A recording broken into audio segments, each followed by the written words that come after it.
Hey, Slick Talkers, thank you so much for tuning into this podcast. And I know that if you love this show, you'll also love my morning show called Good Morning Hospitality with my co hosts Michael Golden and Brandy Canali, as we spend 30 minutes every Monday morning to dive into the industry's top latest news and trending topics. So go check it out on wherever you find your podcasts at Good Morning Hospitality. And you can live stream with us on Monday mornings on LinkedIn, Twitter, Facebook, and of course, YouTube. Now, I hope you enjoy this episode. All right, Slick Talkers, I'm back, and do I have an episode for you? Get ready because this is the first official recorded episode for Slick Talk, the hospitality podcast of 2024. So buckle up.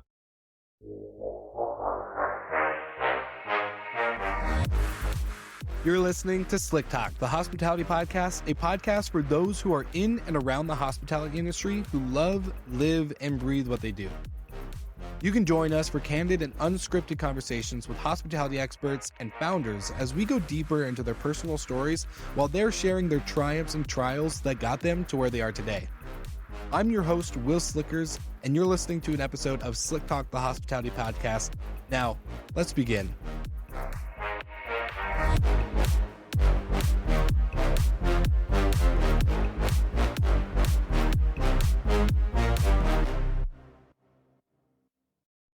All right, everybody, welcome back to the pod. And I'm so excited for this to be the first episode to start 2024 with you all on Slick Talk, the hospitality podcast. Now, normally I do interview episodes, but I figured to start off the new year, I wanted to have kind of an intimate episode with all of you who listen, the thousands and thousands, tens of thousands of you that listen every month. Last year was kind of crazy, not gonna lie. As an entrepreneur and as a person in hospitality from whatever sector you wanted to clarify, yourself or even me, it was a crazy year. 2023 was brutal. I know there was a much needed break. I got to spend some time with my family over the holidays, and I can't tell you how refreshed maybe refresh isn't the right word, but I can't tell you how much better I felt coming back into the swing of things and my normal routine here at home in Denver, that it just felt so amazing to have that time off. So I wanted to start and be a little bit intentional with all of you who listen and choose this podcast to be the podcast that you listen to every week. And not to lie, like, this evolution of the show and Hospitality FM as a podcast network has been wild, as I just stated.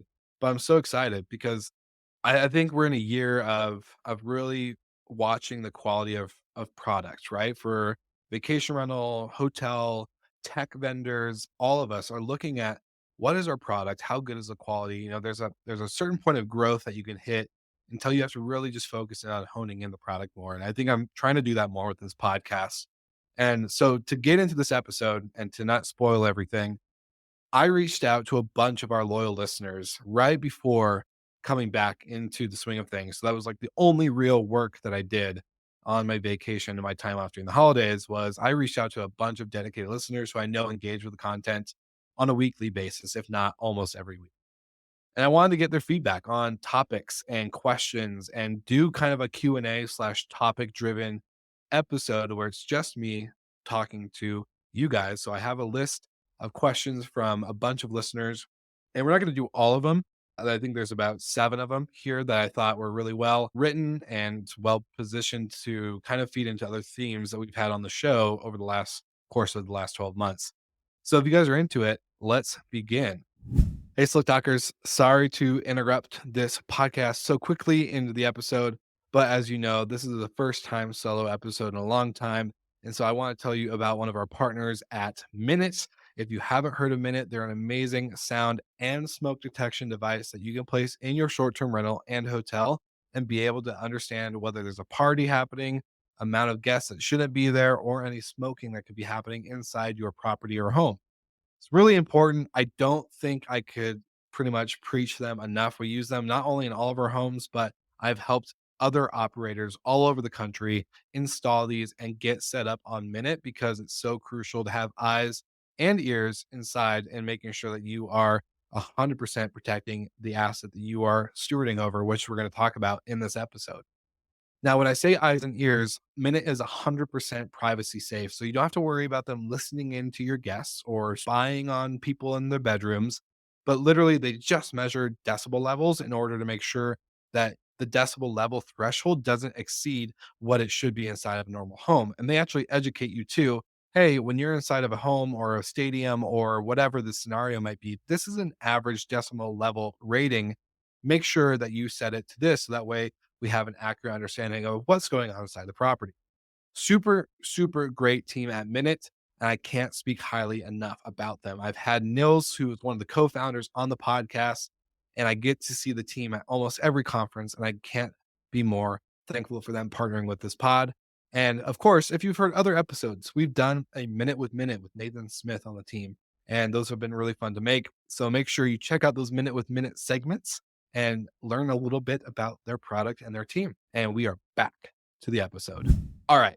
So, question number one slash topic number one, because we're going to talk about some of these a little bit more in depth than most.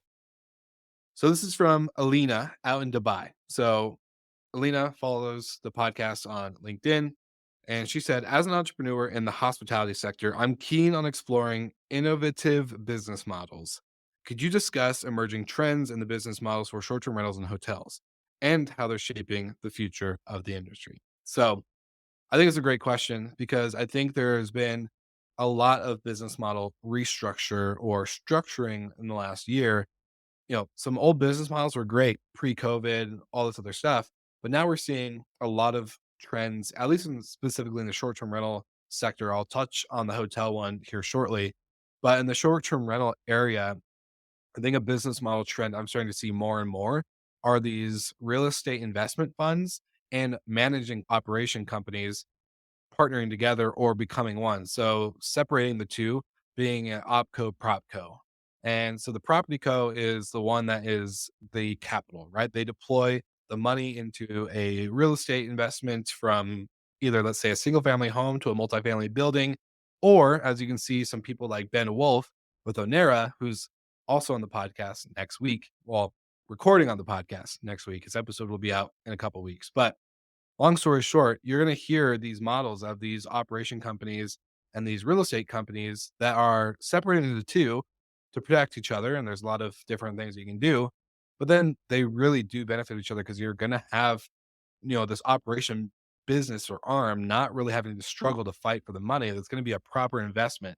The attention to detail in the build out of these unique destination and unique stays is going to be really, really important for this operating company. So I think this business model is really important to watch and to keep an eye on. We've had a couple guests on the show, and we're going to have more in the future that talk about this type of structure. It's not something I am the most knowledgeable on in the sense of I don't operate a REIT. I've never been a part of one. I've known a lot of people in them, but again, I don't live in that world of the investment side. I definitely live in the operation world of short-term rentals and a destination. So that for me, I get excited because not only are you going to, have this backing, but you're also going to have properties that are great and you're going to have really good, keen, understandable metrics for your operations, which is going to make it really, really crucial, especially as everyone needs to be super financially disciplined in 2024. So I'm really excited for this model. And to kind of go back, there was a episode a while ago with Chris Osaka with Tomu. And I think this fractional kind of like easy entry level barrier for hoteliers or short-term rental operators, I'll call him a hospitality entrepreneur. Shout out to Zach Boozy Cruz, who really pushes this type of message. But I think companies like Tomu and how they are positioning themselves in the market, coming from Chris came from a Hilton background and experience. And to me, that's really exciting because he understands hospitality at the core of being inside the business, but being able to supply a really unique experience and a unique type of stay or property type to travelers is going to be really crucial. And again, financial discipline, all this stuff. When you are a hospitality professional and you're hungry to be in this industry, you'll do almost anything to get in. That doesn't matter if it means, co-hosting a short-term rental on an Airbnb platform or Verbo or et cetera, or putting a couple grand down and to have an actual fabricated home and placed on a piece of land that you can actually put on platforms and operate and scale into a real brand. There's a lot of these popping up. You can go on Instagram. Instagram's a great spot. And I know a lot of you probably follow a lot of these pages, but there's a lot of inspiration that you can be, picked out from these Instagram accounts of these people that just start with one home and they just really start building into a scalable hospitality brand. So that makes me really excited. I think that's really sustainable. Venture capital this year, I think, as we talk on Good Morning Hospitality, I think the ripple effect of the capital poured in 2021, 2022 has caused this wave of startup deaths to ripple into the end of 2023 and this beginning of 2024. So I think the capital market is going to be really, really interesting. Private equity is going to have an upper hand right now. But again, investing in a model that isn't a Vacasa or isn't a Sonder is going to be really hard to find because, again, you still need to have scale. You still need to have profitability. You still need to have dialed in ops. So for me, these are just the things I'm looking at and paying attention to. All right. So number two is Andre in New York. Let's cover this one. So, what are the key metrics and KPIs that successful hoteliers and short term rental operators and entrepreneurs should focus on to gauge and drive their business growth effectively? Andre, great question. And as I mentioned just in this last one, is that the financial discipline is going to be so, so crucial. Not over hiring the right people for the right positions. So that way you have lower turnover with your staff is going to be so important. Shout out to Steve Trover at Better Talent. No, they're not a sponsor of the show, but I love what they're building and I love Steve. And he is again going to be on the podcast here again in the next couple of weeks. So make sure you check that out. But I think the metrics and KPIs, I was lucky enough to hear a P&L call for an hour and a half in a car ride out to a, operator's retreat. And it was really unique to hear this P&L call because as they're going through line item by line item by line item, I was hearing things that I never even thought of that would be on a P&L for a hospitality brand, especially in an urban operator. So I think just having these systems dialed in and having the ability to say no excuses every third Friday or first Monday of the month, we're going over these items. We're covering this P&L. You need to have your department dialed in. I think that's where, I think a lot of hospitality brands, it can be so cash and labor intensive that sometimes we forget to pay attention to the numbers and track these things. I can only speak from experience, even with our management company, we're not perfect, but every Monday and Friday we do a operation call. So Mondays are, all right, what's new in the business? How many homeowners are signing up? Where are we at with onboardings? Where are we at with revenue? Blah, blah, blah. And then Fridays is our kind of, I guess I call them mad scientist sessions where it's free form Fridays on our calendar. And we just sit there and hear, hey, I'm hearing this in the industry. I'm hearing that. What are you hearing? What do you try? Do we think this? Can we play with that? Blah, blah, blah. And it's really a free flow, no agenda. So again, do as you wish with this information, but I think your financial discipline is going to be so important, especially if you're a venture capital private equity, driven business that you need to dial in those numbers and you need to make sure that you're able to survive the next 6, 8, 12 months. We don't know when real capital is going to come in. And if you're bootstrapped and profitable, you need to be patting yourself on the back right now and ensure that you're saving up for proper investment. Are you making sure that your homeowners and your inventory, your product is at its best? Are you taking care of what you are being, granted as a steward to look over and to protect and watch, and then also be a moment maker? These hospitality moments are going to be so much more crucial.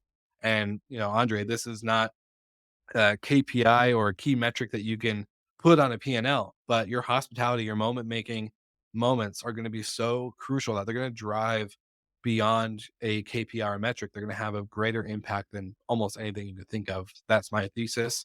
Something that Eric Moeller and I have talked about on the episode we did when kind of unpacking the unreasonable hospitality book.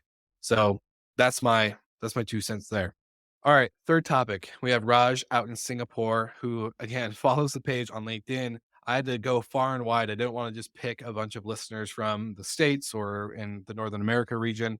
So wanted to reach out. And so Raj says, in your experience, what are the most significant challenges facing entrepreneurs in scaling their hospitality business, particularly when expanding from a local to international market?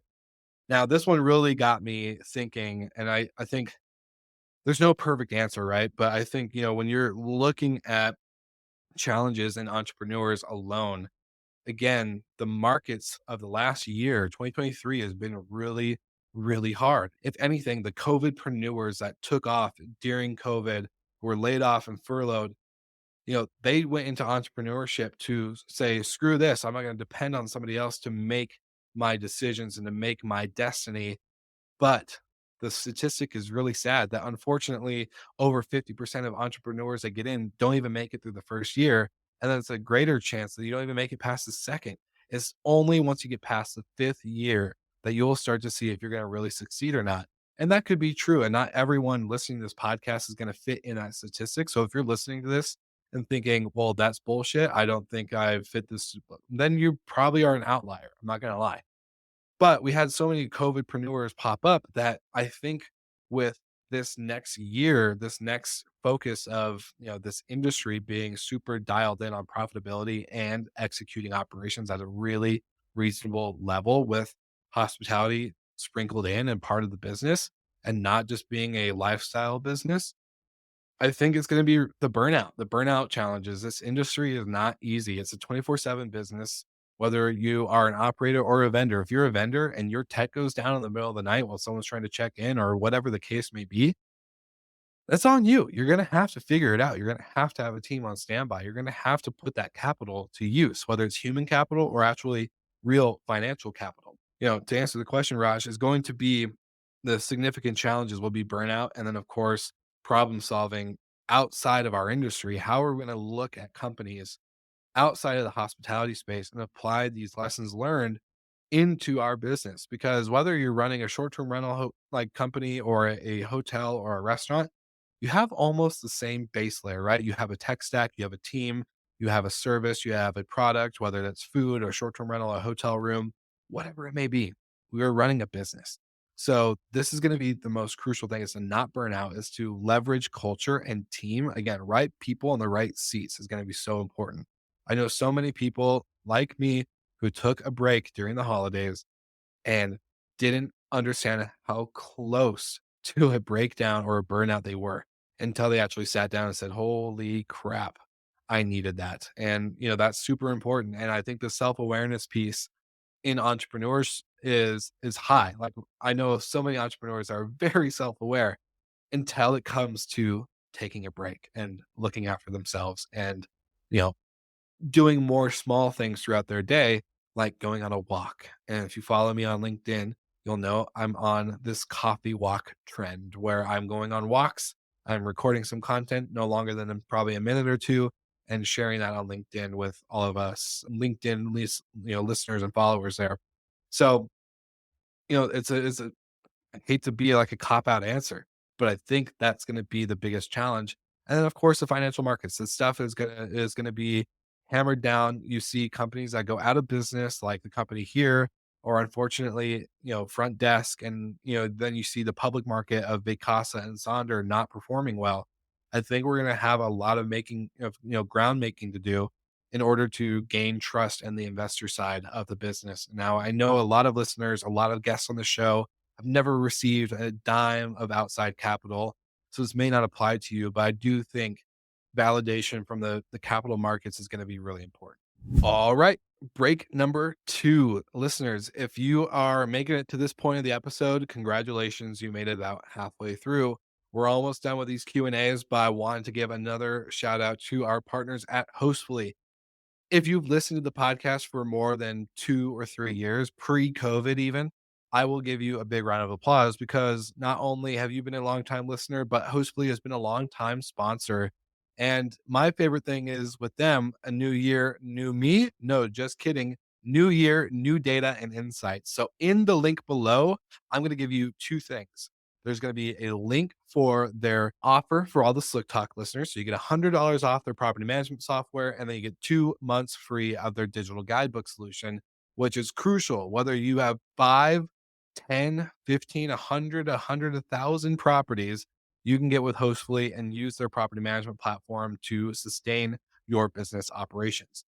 Number 2 is they do a significant industry data report every year. This was actually the 7th year that they were able to do this, and of course, I was able to put a nice little quote in there for you guys. So when I say new data, new me, I mean you need to check out this data report, this industry data-driven report, and check out what to expect in the realm of technology and operations and, of course, market trends from the short-term rental sector. So super important. There's 2 links for you in the show notes. As we're diving into this, a lot of it that I'm saying in here is actually very, very true, especially in their data that they pulled from so many operators around the world. So thank you to Hostfully. Thank you for putting out great content as well. I love supporting you guys as you supported me. Now, you made it this far through the episode. Give yourself a round of applause along with Hostfully, and we are back to the episode. All right. So now to get into this next question, we have Isabella from Milan. Super excited about this one. And so Isabella said in my message or in her message back to me was, could you dive into the role of partnerships and collaborations in the hospitality industry? How can strategic alliances with other businesses enhance competitiveness and market reach for hotels and short-term rentals? So I think this is really crucial and something I've talked about on the podcast before with either my business partner, Adam, with our management company, Recreation Vacation Rentals, or with just other people in this kind of sector. But basically going into partnerships. And when I was a hotel front desk agent, one of my kind of notices was that we had a Starbucks in the lobby and we had this and we had that, but none of the businesses that we had internally were local. They were all on a very international scale. So I think this is going to be the next thing on focusing around the 5 blocks around you. So I know one of our properties in West Seattle, we have a local grocery store, we have a local coffee roaster and a brewery, and these like really easy low hanging fruit options to partner with. Now, ideally, like we partner with the hot tub boat company out in Seattle Lake and like or the lake around Seattle, and we get these other partnerships in place. But I think these partnerships are really going to help with the in stay. Now, there's only so much you can do as an operator and a hotelier that can, drive top line revenue, right? There's only so many dynamic pricing and nightly adjustments that you can do to get that revenue. And so now it's to operate at great scale, great efficiency, financial discipline, but the in-stay experience now finding these other pieces of revenue that you can plug into your ecosystem and your P&L is going to be so important. And partnerships play a big role. I know we have them with our company. I know many others that do it way better than I do or we do. They've built out a whole ecosystem and basically only supply the local, the actual stay. A great company to look at is Seth and Tori Bolt with Bolt Farm Treehouse, where they talk about this quite often, where, how can we feed the community around us, not just through employing people to work here and bring in tourism, but actually using the other local businesses around us that enhance our guest experience. So for me, I think that's super important. I think to answer the question, how can strategic alliances with other businesses enhance competitiveness and market reach? I think it enhances competitiveness because when your competitors see that they don't have what you have and they see the reviews come in and whether a guest has stayed with you and then with them later on in the future, and they say, oh, I wish that you guys had this like X, Y, and Z property down the road, then that does raise some flags. And I think when you're in a market like today, it's going to be so much more important to stand out and not just in design and pictures on your listing and all this other stuff, but like really stand out in your execution. And partnerships are great. I want to be where I'm at today without partnerships, not only on the podcast side but also on our management company. I know plenty of others that do view that the same way. All right. So now we have Olivia, and she says, how important is brand differentiation in crowded hospitality markets? And what innovative strategies can entrepreneurs use to distinguish their hotel or property from competitors?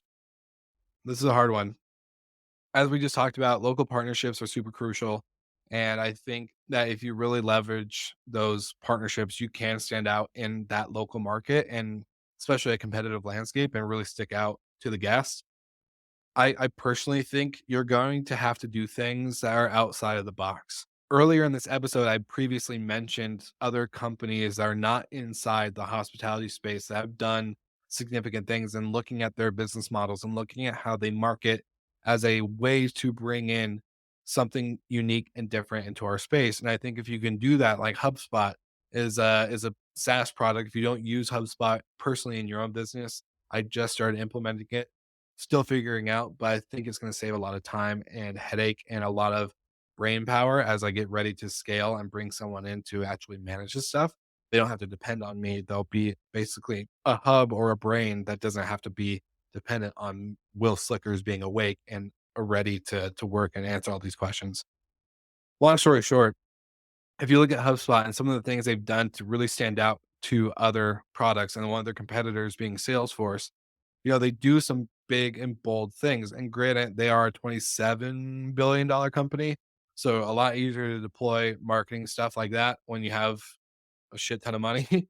But I think the end of the day, like if you can think of something unique and creative, one of the things I think about all the time when I have like podcasters ask me, what can I do to make my podcast better and full time and blah, blah, blah.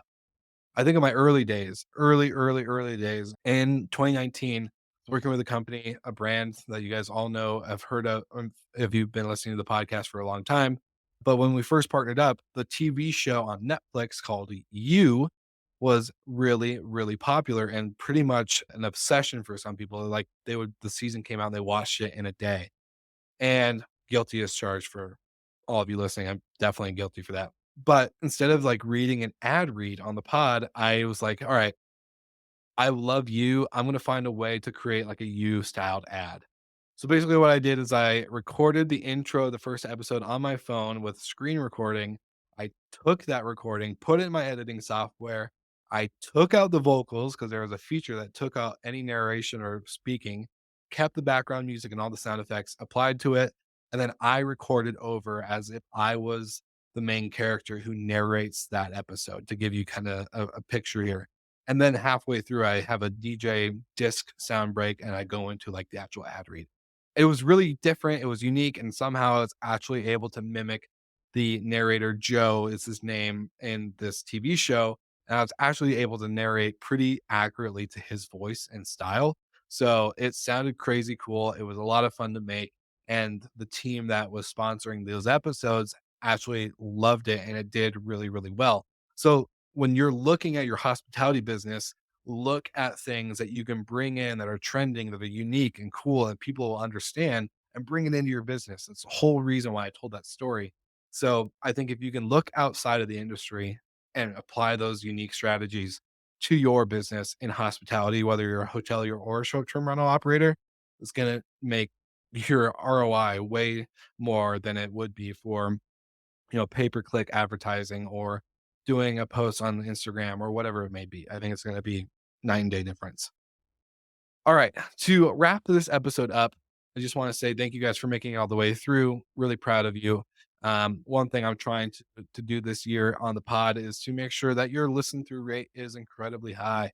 So if you can make sure that if you're listening to this podcast, listen through as far as possible. It really means a lot. We do have a great listen through right now, but just want to say for anyone who is new to the show and new to listening to me, it's really important. Just these little things matter. It helps, put food on the table and continue to grow the show. So I want to do more of that this year. Last question is, in terms of investment and funding, what advice would you give entrepreneurs looking to attract investors for hotel or short term rental ventures? Are there specific aspects that investors are particularly interested in within the industry? So, to kind of make it a short, simple, and sweet answer, we've been talking about capital, or at least I've been talking about capital on this episode a lot more than most. And I think that investor markets are really hard right now, but I think coming in with a clear vision, a clear differentiator plan, and a clear understanding of the back end business model. So if you have prior industry experience, I think you already have a huge leg up. And honestly, I would lean into that. Lean into your operation experience if you've ever been on that side of the table.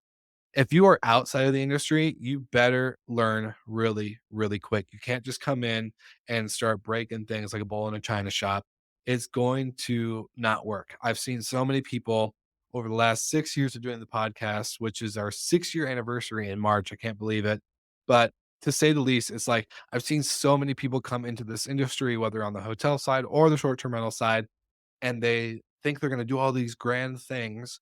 They've never had any lick of experience either on the vendor side or the operator side at all. They just come in.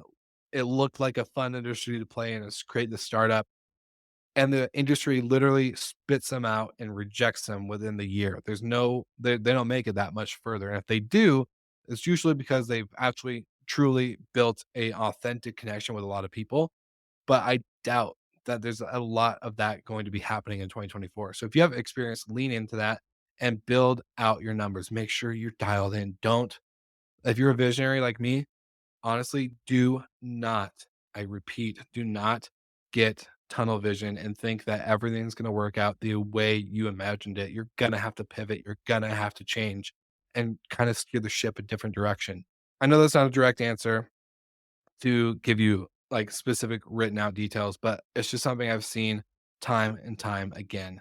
So I hope that makes sense. I really hope that you guys understand that. I'm not trying to like be a Debbie Downer or a vague podcaster where I just give you this fluffy advice or a fluffy answer, but that's really what I think and feel. So to wrap this all up, amazing questions. I want to continue to do this again. So if you guys are interested, there's a connection to our amazing producer who you've probably heard on our monthly recaps in the previous months.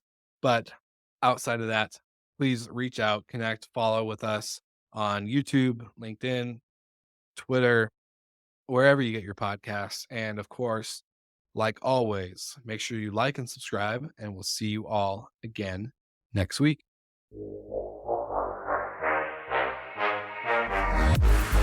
Thank you so much for listening, and thank you to our show partners for making Slick Talk, the hospitality podcast, possible. We hope you enjoyed the show, and we would love to connect with you outside of the podcast. So you can follow us on all of our social media channels for daily hospitality content, or find us on slicktalkthepodcast.com. And don't forget to rate, review, and subscribe so you never miss an episode. I'm your host, Will Slickers, and we will see you guys all again next week.